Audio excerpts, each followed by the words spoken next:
Future of Measure 114 is still up in the air after a federal court judge heard oral arguments today about placing an injunction on the new law.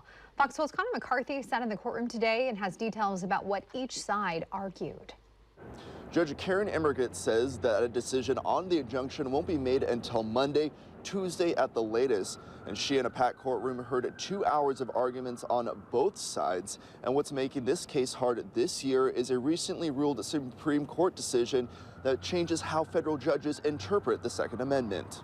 The nation's strictest gun control law is in federal court. Actually, I'm totally opposed to Measure 114. I voted for Measure 114. I think public safety is a paramount issue. 2 lawsuits are challenging the constitutionality of Measure 114, primarily focusing on the 10-round limit for magazines. Having less than 10 rounds is a big safety concern for me. Union County Sheriff Cody Bowen is one of the plaintiffs in one of the lawsuits argued in court on Friday. His team argued that having a limit on magazine capacity puts law-abiding citizens at a disadvantage against criminals, and regulating magazine capacity violates the Second Amendment.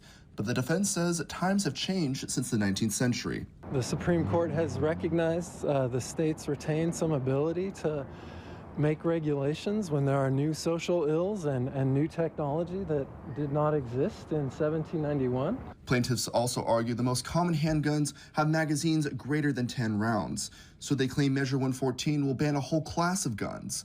But the federal judge presiding over this case is also analyzing arguments in a new way. This year, the Supreme Court ruled in a gun control case that any new gun law must be interpreted using the plain text of the Second Amendment.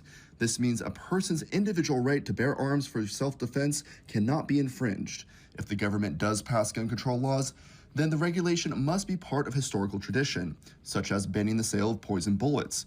Even if the law goes into effect next week, the Union County Sheriff says there is still no clear plan for citizens to lawfully buy guns. It's still a lot of unanswered questions as far as the permit process goes. We are working with Oregon State Police to develop a program to put into place on December 8th. From the sounds of it, it's not going to be ready to go by December 8th. And again, a decision about the future of Measure 114 won't be made until early next week. But both parties say that they're confident the judge will rule in their favor. But stay with Fox 12 as we keep you updated on air and online. In downtown Portland, Connor McCarthy, Fox 12 Oregon. All right, Connor, thank you.